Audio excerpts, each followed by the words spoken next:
सनातन धर्म के एक ऐसे रहस्य का वर्णन प्राचीन ग्रंथों में मिलता है जिसे सुनकर बड़े बड़े विद्वान भी चिंतन में पड़ जाते हैं। क्यों? कई बार एक पत्नी अपने पति के लिए जीवन भर प्रार्थना करती है, फिर भी उसी को पहले इस संसार से विदा होना पड़ता है। क्या यह केवल भाग्य है या इसके पीछे छिपा है कर्म, धर्म और पिछले जन्मों का कोई गहरा रहस्य?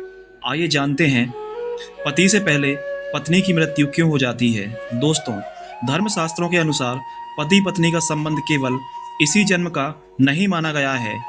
यह बंधन तो प्रेम, त्याग, सेवा और अनगिनत कर्मों से जुड़ा हुआ है। परंतु जब कोई पत्नी अपने पति से पहले इस संसार को छोड़कर जाती है, तब अधिकांश लोग कहते हैं कि वह सौभाग्यवती थी जो अपने पति से पहले इस संसार को छोड़कर चली गई। दोस्तों, क्या आपने कभी सोचा है कि आखिर लोग ऐसा क्यों कहते हैं? क्या इसके पीछे केवल एक परंपरा है या फिर कोई ऐसा दिव्य रहस्य छिपा है जिसे बहुत कम लोग जानते हैं? दोस्तों, आज हम आपके इसी प्रश्न का उत्तर एक अत्यंत ही सुंदर और दिव्य कथा के माध्यम से देने जा रहे हैं। द्वापर युग की बात है। एक दिन द्वारका नगरी के राजमहल में भगवान श्री कृष्ण और रानी सत्यभामा साथ बैठकर धर्म और जीवन के रहस्यों पर चर्चा कर रहे थे। तभी रानी सत्यभामा के मन में एक गहरा प्रश्न उत्पन्न हुआ। उन्होंने संसार में अनेक ऐसी स्त्रियों के बारे में सुना था जो अपने पति से पहले इस संसार से विदा ले चुकी थीं और लोग उन्हें सौभाग्यशाली बता रहे थे। यह बात रानी सत्यभामा के मन को अंदर ही अंदर व्याकुल कर रही थी और वह इस प्रश्न का उत्तर भगवान श्री कृष्ण से जानना चाहती थी। कुछ क्षण मौन रहने के पश्चात रानी सत्यभामा ने भगवान श्री कृष्ण से विनम्रता पूर्वक अपना प्रश्न पूछते हुए कहा, हे नाथ, जब कोई पत्नी अपने पति से पहले मृत्यु को प्राप्त होती है तो लोग उसे सौभाग्यशाली क्यों कहते हैं? इसके पीछे कौन सा धर्म, कौन सा कर्म और कौन सा रहस्य छिपा है? और मैं यह भी जानना चाहती हूँ कि पति से पहले पत्नी की मृत्यु क्यों हो जाती है। रानी सत्यभामा का यह प्रश्न सुनकर भगवान श्री कृष्ण मंद मंद मुस्कुराते हुए बोले, हे देवी सत्यभामा, तुमने आज ऐसा प्रश्न पूछा है जिसका उत्तर केवल जीवन और मृत्यु तक सीमित नहीं है। इसके पीछे स्त्री के प्रेम, उसके त्याग और उसके धर्म और उसके संचित कर्मों का एक गहरा रहस्य छिपा है। यदि तुम यह सत्य जानना चाहती हो तो मैं तुम्हें एक कथा सुनाता हूँ। इस कथा को सुनने के बाद आपको इस प्रश्न के सभी उत्तर मिल जाएंगे। मित्रों, इतना कहकर भगवान श्री कृष्ण ने एक अद्भुत कथा का प्रारंभ करते हुए कहा, देवी सत्यभामा, मैं पवित्र सरयू नदी के किनारे माधवपुर नाम का एक सुंदर और शांत गांव बसा हुआ था, जिसके चारों ओर सुंदर हरियाली फैली रहती थी। सुबह होते पक्षियों की मधुर आवाजें सुनाई देती और मंदिरों की मधुर घंटियों की ध्वनि पूरे वातावरण को भक्तिमय बना देती। उस गांव के लोग अत्यंत ही सरल स्वभाव के थे। वे धर्म तथा सदाचार को अपने जीवन का आधार मानते थे। उसी गांव में सुमेधा नाम की एक स्त्री रहती थी जो अत्यंत ही दयालु और सरल स्वभाव की थी। उसके हृदय में भगवान के प्रति अटूट श्रद्धा और प्रेम था। आगे भगवान श्री कृष्ण कहते हैं, हे देवी, सुमेधा को यह विश्वास था कि गृहस्थ जीवन एक प्रकार की तपस्या है। जो व्यक्ति अपने परिवार की सेवा और प्रेम और निष्ठा से करता है वह ईश्वर की कृपा का पात्र बनता है। वह अपने पति को केवल जीवन साथी ही नहीं बल्कि उन्हें अपने धर्म का सबसे महत्वपूर्ण भाग मानती थी। पति की सेवा करना उसे बोझ नहीं लगता था बल्कि वह इसे अपना सौभाग्य मानती थी।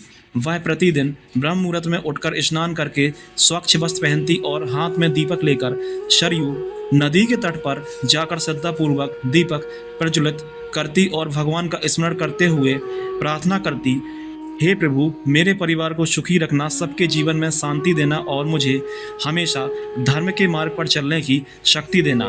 पूजा के बाद वह घर लौटकर अपने कार्यों में लग जाती। गांव की स्त्रियां सुमेधा को देखकर अक्सर कहा करती थीं, सुमेधा जैसी पतिव्रता स्त्री आज के समय में बहुत दुर्लभ है। लेकिन उन स्त्रियों की यह बातें सुनकर भी उसके मन में कभी घमंड नहीं आता। वह मुस्कुराकर उनकी बातों को अनसुना कर देती। सुमेधा का जीवन आसान नहीं था। घर में धन का अभाव अक्सर सामने आ खड़ा होता।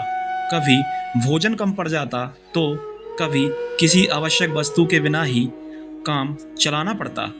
लेकिन इन कठिनाइयों ने उसके मन की शांति को कभी नहीं डिगाया। उसका विश्वास था कि जिस घर में प्रेम, विश्वास और भगवान का स्मरण बसता है, वहाँ अभाव भी अधिक देर तक नहीं टिकता। दोस्तों, वीडियो को अंत तक देखें और चैनल स्टोरी देव को सब्सक्राइब करना बिल्कुल भी ना भूलें। सत्य, करुणा और सेवा उसके जीवन के आधार बन चुके थे। किसी का मन दुखाना उसे स्वीकार नहीं था। पति और परिवार का सम्मान करना वह अपना धर्म समझती और भगवान की पूजा आराधना करना उसके हर दिन का महत्वपूर्ण भाग था। यही संस्कार उसके जीवन की सबसे बड़ी संपत्ति बन चुके थे। धीरे धीरे गांव के लोगों के मन में उसके प्रति आदर बढ़ने लगा। कोई दुखी होता तो उसके पास पहुंच जाता, कोई उलझन में पड़ता तो उसकी सलाह मांगता। सुमेधा के शब्दों में ऐसा अपनापन और ऐसी शांति होती कि व्याकुल मन भी शांत हो जाता। लोगों को उसमें एक साधारण गृहिणी नहीं बल्कि भक्ति और सदाचार की जीवित मिसाल दिखाई देने लगी। दोस्तों, वीडियो को लाइक ज़रूर करें। समय का चक्र निरंतर घूमता रहा। ऋतुएं बदलती रहीं और देखते ही देखते कई वर्ष बीत गए। उम्र बढ़ने लगी, केस श्वेत हो गए और शरीर की शक्ति क्षीण होने लगी। परंतु सुमेधा के मन में भगवान के प्रति वही अटूट श्रद्धा और परिवार के प्रति समर्पण का भाव बना रहा, जिसने उसे जीवन भर संभाले रखा था। एक दिन वृद्धावस्था का प्रभाव उसके स्वास्थ्य पर स्पष्ट दिखाई देने लगा। शरीर धीरे धीरे दुर्बल होने लगा, लेकिन उसके मन का तेज कम नहीं हुआ। एक दिन संध्या समय जब आकाश में सूर्यदेव अपनी अंतिम लालिमा बिखेर रहे थे, उसी समय सुमेधा ने अपने पति का हाथ अपने हाथों में लिया और धीमे स्वर में बोली, हे स्वामी, अब ऐसा लगता है कि इस शरीर की यात्रा अपने अंतिम पड़ाव की ओर बढ़ रही है। सांसों की गति पहले जैसी नहीं रही, लेकिन मन में कोई दुख नहीं है।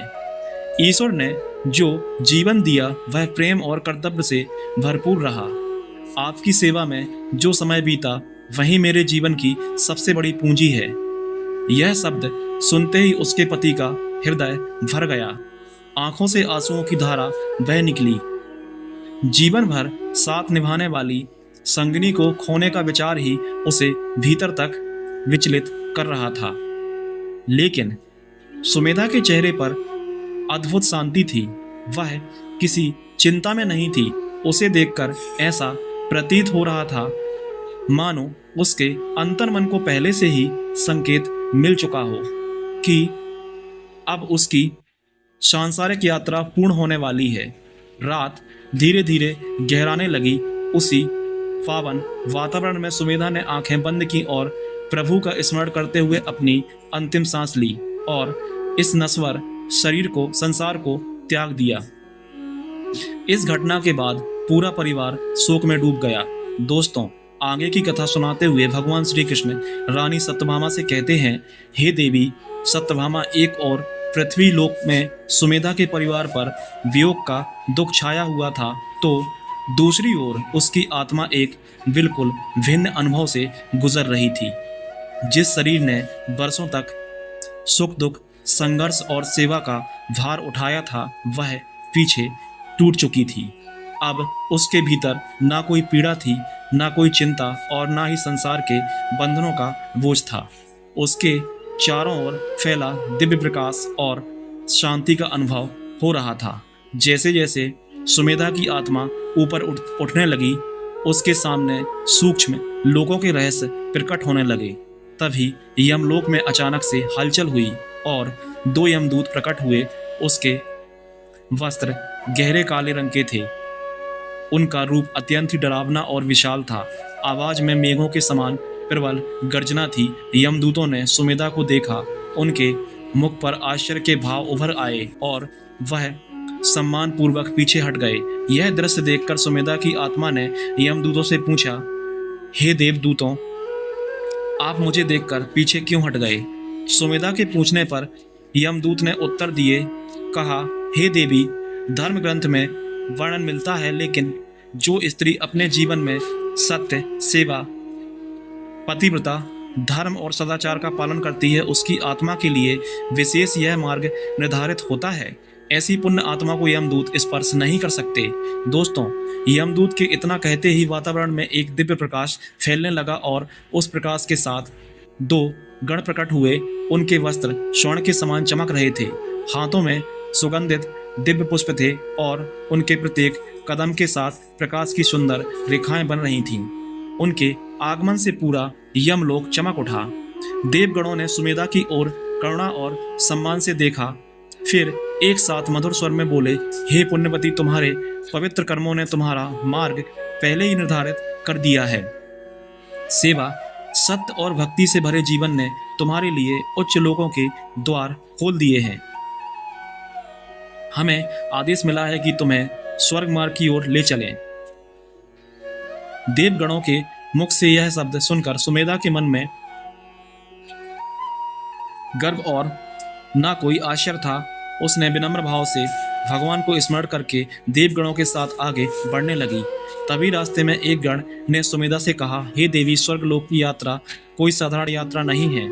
इस मार्ग में अनेक दिव्य लोक और अद्भुत प्रदेश आते हैं, जिन्हें मनुष्य की आंखें कभी नहीं देख पाती। सुमेधा की आत्मा भी देवगणों के साथ ऐसे ही दिव्य मार्गों से गुजरने लगी। जहाँ जहाँ से वह आगे बढ़ती, वहाँ का सौंदर्य पृथ्वी के दृश्य से कहीं अधिक अद्भुत दिखाई देता। कुछ समय बाद सुमेधा के सामने प्रकाश से निर्मित एक विशाल द्वार प्रकट हुआ। उस द्वार से मधुर सुगंध की लहरें निकल रही थीं। उसी समय एक देवगण ने सुमेधा को संकेत देते हुए कहा, हे देवी, यही आपकी यात्रा का पहला दिव्य पड़ाव है। इस लोक को पुष्प वाटिका लोक कहा जाता है।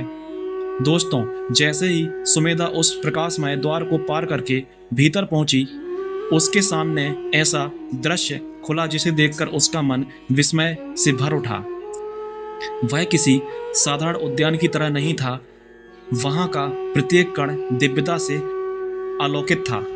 चारों ओर असंख्य पुष्प दिखाई दे रहे थे, लेकिन वे धरती के फूलों जैसे नहीं थे।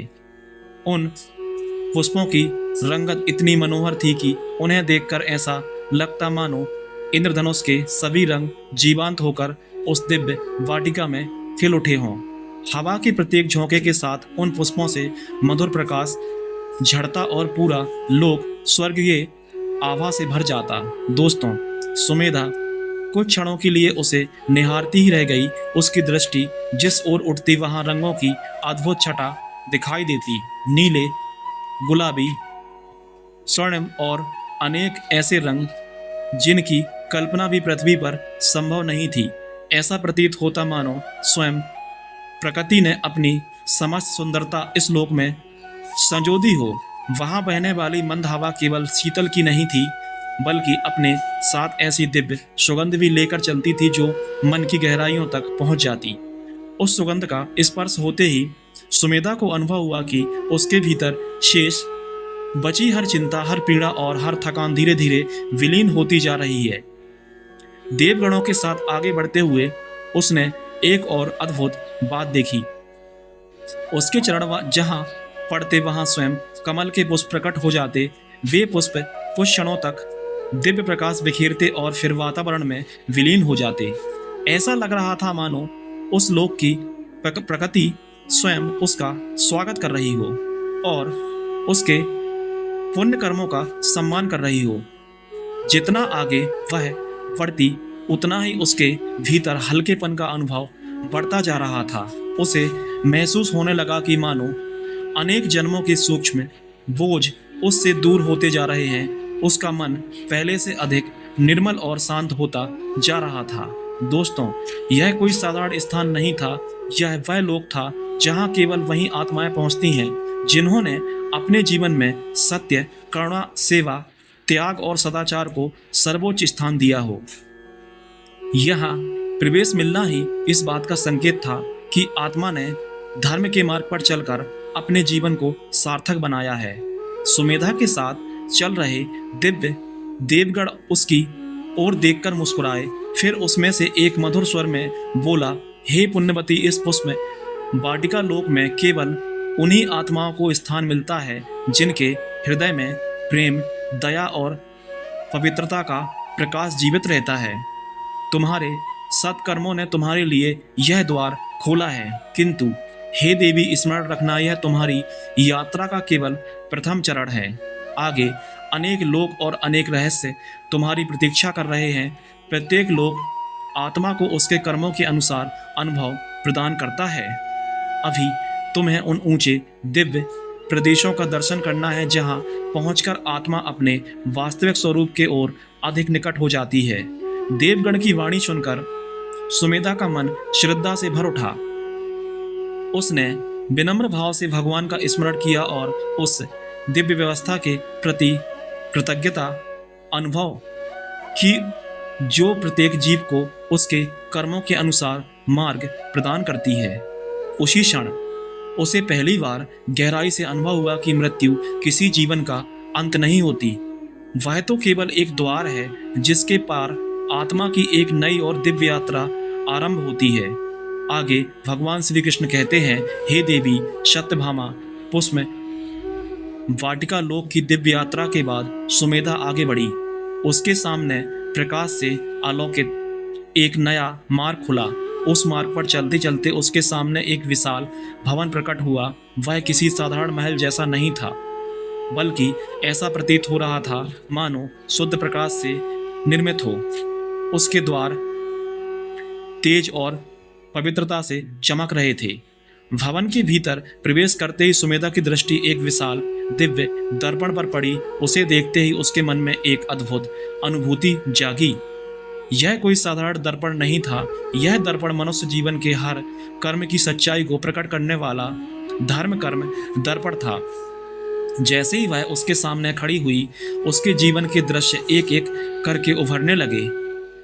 उसने अपना बचपन देखा, जब एक भूखे साधु को बिना किसी विचार के अपना भोजन दे दिया था। फिर वह समय दिखाई दिया जब उसने पड़ोसी की बीमार पुत्री की सेवा अपने ही बेटी की तरह की थी। उसके बाद वे कठिन दिन सामने आए जब उसका पति मुसीबत से घिरा हुआ था और वह उनके लिए धैर्य, विश्वास और साहस का आधार बनकर खड़ी थी। दर्पण में वह दृश्य भी दिखाई दिया जब उसने एक अनाथ बालक को वस्त्र दिए थे। दोस्तों, उसके जिन कर्मों को संसार ने कभी सामान्य समझकर भुला दिया था, वहीं इस दिव्य दर्पण में सबसे अधिक प्रकाशमान दिखाई दे रहे थे। देखते ही देखते उन सत्कर्मों का तेज पूरे कक्ष में फैल गया। ऐसा प्रतीत होने लगा मानो उसकी पवित्रता स्वयं प्रकाश का रूप धारण कर चारों ओर बिखर रही हो। सुमेधा शांत भाव से यह सब देखती रही। उसे अनुभव हुआ कि मनुष्य का कोई भी कर्म कभी नष्ट नहीं होता। समय भले ही बीत जाए, लेकिन कर्म के लेख में प्रत्येक कर्म सुरक्षित रहता है और उचित समय आने पर अपना फल अवश्य देता है। तभी उसके साथ चल रहे दिव्य देवगण उसके निकट आए और शांत स्वर में बोले, देवी, मनुष्य संसार से केवल शरीर छोड़कर आता है, पर उसके कर्म उसके साथ हमेशा चलते हैं। इन शब्दों को सुनकर सुमेधा के मन में एक नई अनुभूति जागी। उसे समझ में आने लगा कि संसार में किया गया कोई भी सत्कर्म छोटा नहीं होता। प्रेम से बोले गए शब्द, निस्वार्थ सेवा, सत्य का पालन और दूसरों के लिए किया गया त्याग, यह सब आत्मा के साथ अवश्य चलते हैं और उसकी यात्रा को प्रकाशमय बनाते हैं। धर्म कर्म दर्पण लोक से आगे बढ़ते ही उसके सामने एक और अद्भुत लोक प्रकट हुआ। उस लोक का वातावरण पहले के सभी लोकों से भिन्न था।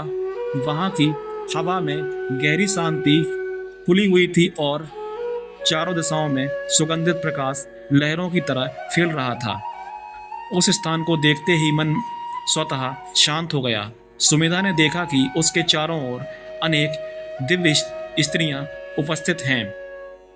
उनके मुखमंडल पर अलौकिक तेज झलक रहा था। उनकी आंखों में करुणा, दृढ़ता और पवित्रता का अद्भुत संगम दिखाई दे रहा था।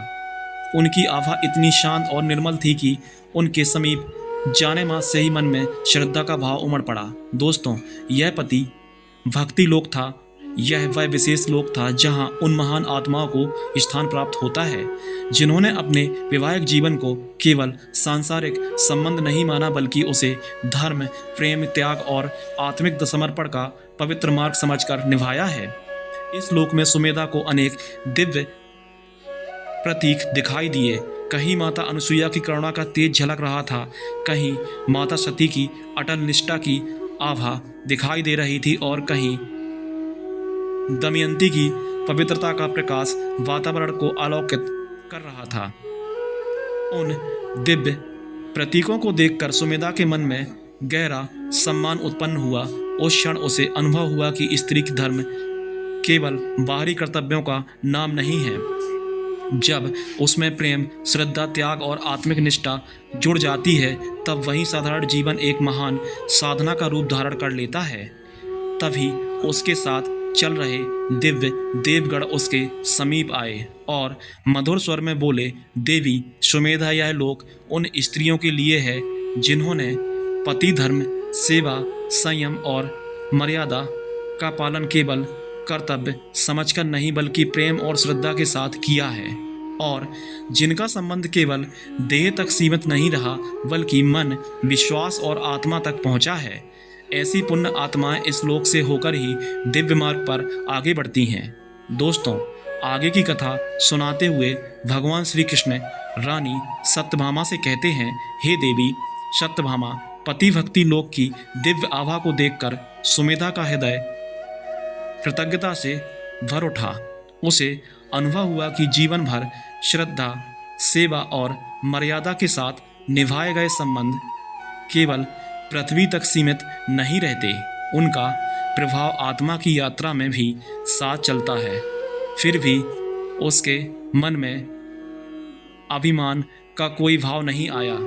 विनम्रता उसके स्वभाव का ऐसा आभूषण थी जो हर परिस्थिति में उसके साथ बना रहा।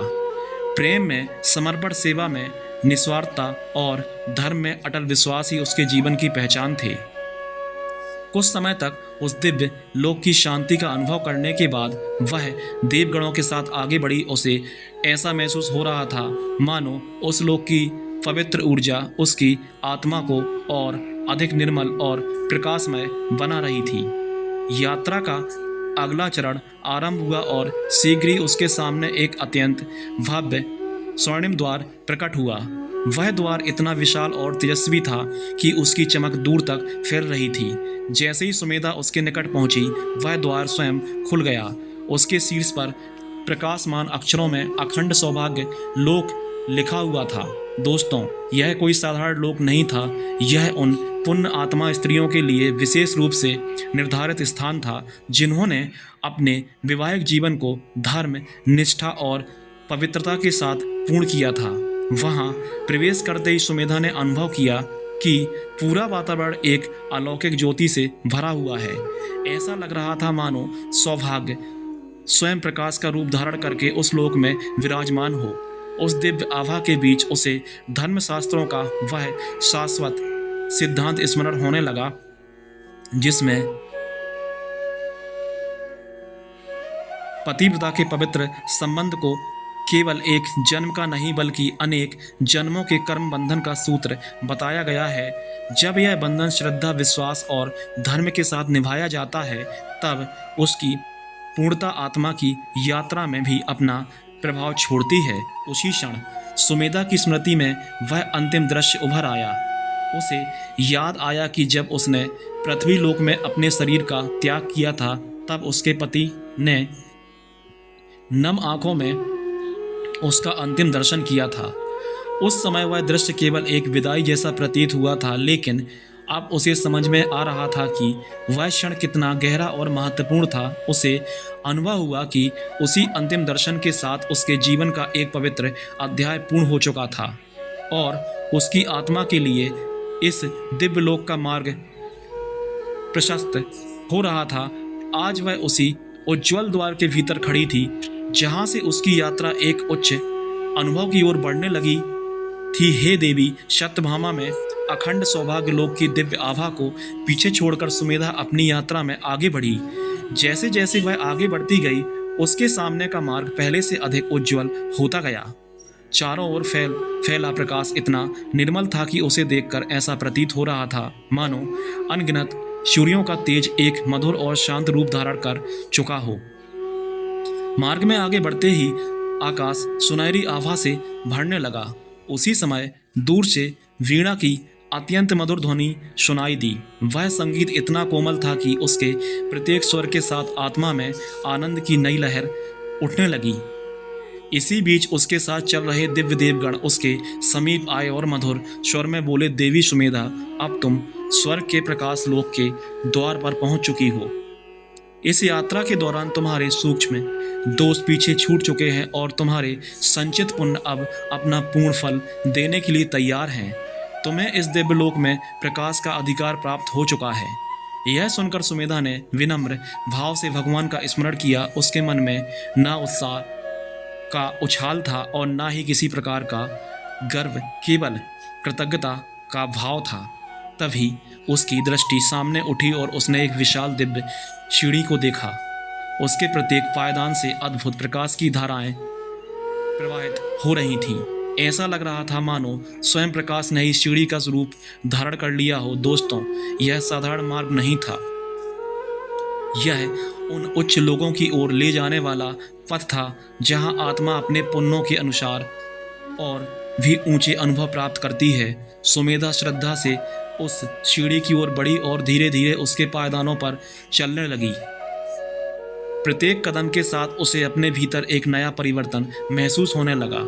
उसका अस्तित्व पहले से अधिक हल्का, अधिक शांत और अधिक प्रकाशमय होता जा रहा था। ऐसा प्रतीत हो रहा था मानो अब उसके भीतर किसी भी प्रकाश के बोझ का अस्तित्व शेष नहीं रहा। सुमेधा प्रकाशमय सीढ़ियों पर आगे बढ़ती रही। प्रत्येक पायदान के साथ उसके भीतर एक नई दिव्यता जागृत हो रही थी। उसे ऐसा अनुभव होने लगा मानो यह किसी अनजान स्थान की ओर नहीं बल्कि अपने वास्तविक घर की ओर लौट रही हो। उसके मन में गहरी शांति थी और आत्मा एक अलौकिक आनंद से भरती जा रही थी। कुछ ही क्षणों बाद वह उस सीढ़ी के अंतिम चरण तक पहुंच जाती है। जैसे ही उसने अंतिम पायदान पार किया, उसके सामने स्वर्गलोक का अद्भुत वैभव प्रकट हो गया। उस दृश्य को देखकर वह कुछ पल के लिए विस्मय उठी। जितना उसने धर्म ग्रंथों में सुना था, स्वर्ग का सौंदर्य उससे भी कहीं अधिक दिव्य था। प्रवेश करते ही उसकी दृष्टि विशाल कल्प वृक्षों पर पड़ी। वे साधारण वृक्षों जैसे नहीं थे। उनकी शाखाओं से स्वर्णिम प्रकाश झड़ रहा था और उनके चारों ओर एक दिव्य आभा फैली हुई थी। ऐसा प्रतीत हो रहा था मानो प्रकृति स्वयं वहां अपने सर्वोत्तम रूप में विद्यमान हो। दूर दूर तक मधुर संगीत की ध्वनि सुनाई दे रही थी। गंधर्व अपने दिव्य स्वरों में ऐसे गीत गा रहे थे जिनकी मधुरता सीधे आत्मा को स्पर्श कर रहे थे। आकाश में असंख्य रंगीन प्रकाश कण तैर रहे थे। कभी वे इंद्रधनुष की भांति चमकते तो कभी मोतियों की वर्षा जैसे प्रतीत हो रहे थे। पूरा वातावरण प्रकाश, संगीत और दिव्य सुगंध से भरा हुआ था। सुमेधा ने नीचे दृष्टि डाली तो देखा कि वहां की भूमि भी अद्भुत थी। उस पर कोमल स्वर्णिम पुष्प बिखरे हुए थे। उनके ऊपर कदम रखते ही मधुर ध्वनि उत्पन्न हुई, मानो स्वयं स्वर्ग का उसका स्वागत कर रही हो। चारों ओर ऐसी शांति थी जिसमें कोई रिक्तता नहीं थी और ऐसा आनंद था जिसमें किसी प्रकार की उत्तेजना नहीं थी। यह एक गहरा, स्थिर और निर्मल सुख था जिसे शब्दों में बांधना कठिन था। तभी कुछ दिव्य देवगण उसके स्वागत के लिए आगे बढ़े। उनके हाथों में सुगंधित पुष्पमालाएं थीं और उनके मुख पर मधुर मुस्कान झलक रही थी। उन्होंने आदरपूर्वक सुमेधा का स्वागत किया। उनकी उपस्थिति से पूरा वातावरण और भी अधिक प्रकाशमय प्रतीत होने लगा। सुमेधा यह सब देख रही थी और उसके मन में बार बार एक ही भाव उठ रहा था कि ईश्वर की रचना कितनी अद्भुत है। पृथ्वी पर किए गए शुभ कर्म ही आज उसे इस दिव्य लोक तक लेकर आए थे। दोस्तों, स्वर्ग लोक में न दुख था, न रोग, न भय और न ही समय का कोई बंधन। वहाँ केवल शांति, आनंद और दिव्यता का अनुभव था। स्वर्ग लोक में सुमेधा के चारों ओर केवल आनंद, प्रकाश और पवित्रता का अनंत प्रवाह था। दोस्तों, वीडियो को लाइक जरूर करें। तभी दिव्य देवगण उसके समीप आए और मधुर स्वर में बोले, देवी सुमेधा, यहीं से तुम्हारी नई यात्रा आरंभ होती है। यह लोक तुम्हें इसलिए प्राप्त हुआ है क्योंकि तुमने पृथ्वी पर धर्म, सत्य, सेवा, करुणा और प्रेम को अपने जीवन का आधार बनाया था। तुम्हारे पुण्य कर्म अब पूर्ण फल देने के लिए तैयार हैं। यह स्वर्गीय सुख उन्हीं सत्कर्मों का प्रतिफल है जहां से तुम्हें और भी उच्च लोकों की अनुभूति प्राप्त होगी। देवगणों की वाणी सुनकर सुमेधा का हृदय कृतज्ञता से भर उठा। उसे पहली बार अनुभव हुआ कि पुण्य का वास्तविक प्रतिफल कितना दिव्य होता है। आत्मा के लिए यह स्वर्गीय प्रवेश किसी यात्रा का अंत नहीं बल्कि प्रकाश से भरी एक नई शुरुआत है। दोस्तों, इतना कहकर भगवान श्री कृष्ण रानी सत्यभामा की ओर देखकर बोले, हे देवी, इस कथा में एक और गहरा रहस्य छिपा है। तुमने पूछा था कि पत्नी अपने पति से पहले इस संसार को क्यों छोड़ देती है, तो सुनो, इसका उत्तर भी सुमेधा के जीवन में ही छिपा है। यह सुनकर सत्यभामा ने विनम्र भाव से भगवान श्री कृष्ण की ओर देखा। तब भगवान श्री कृष्ण उत्तर देते हुए बोले, हे देवी, जब कोई स्त्री अपने जीवन के धर्म, कर्तव्य और कर्मों को पूर्ण कर लेती है तब उसकी आत्मा के लिए आगे का मार्ग खुल जाता है। ईश्वर प्रत्येक जीव को उसके कर्मों के अनुसार बुलाते हैं। इसलिए कई बार पत्नी पहले इस संसार से विदा हो जाती है। यह दंड नहीं होता बल्कि उसकी आत्मा की अगली यात्रा का आरंभ होता है। यदि उसने अपना जीवन सत्य, सेवा, करुणा और पवित्रता, धर्म के साथ बिताया हो तो उसका प्रस्थान भी साधारण नहीं रहता। उसके लिए उच्च लोगों के द्वार खुलते हैं। यही कारण है कि सुमेधा अपने पति से पहले इस संसार से विदा हुई, क्योंकि उसके पुण्य कर्म उसे आगे की दिव्य यात्रा के लिए बुला रहे थे। सुमेधा की आत्मा को उच्च लोक इसलिए प्राप्त हुआ क्योंकि उसने पवित्रता, पतिव्रता, धर्म निभाया, सत्य का पालन किया, करुणा दिखाई, पति की सेवा की, कभी अहंकार नहीं किया और अपने घर को मंदिर के समान पवित्र माना। जब उसके जीवन का अंतिम क्षण आया और उसके पति ने उसका अंतिम दर्शन किया, उसी क्षण उसकी आत्मा के लिए दिव्य मार्ग प्रशस्त हुआ। इसीलिए धर्म ग्रंथों में कहा गया है कि पतिव्रता और सदाचारी स्त्री का जीवन जितना पवित्र होता है, उसकी अंतिम यात्रा भी उतनी ही पवित्र और दिव्य होती है। इतना कहकर भगवान श्री कृष्ण अपनी वाणी को विराम देते हैं। प्रिय दोस्तों, इसी के साथ आज की यह ज्ञान से परिपूर्ण कथा समाप्त होती है। आशा करते हैं आपको यह कथा पसंद आई होगी। एक बार प्रेम से बोलिए जय श्री कृष्णा। दोस्तों, वीडियो को पूरा देखने के लिए धन्यवाद।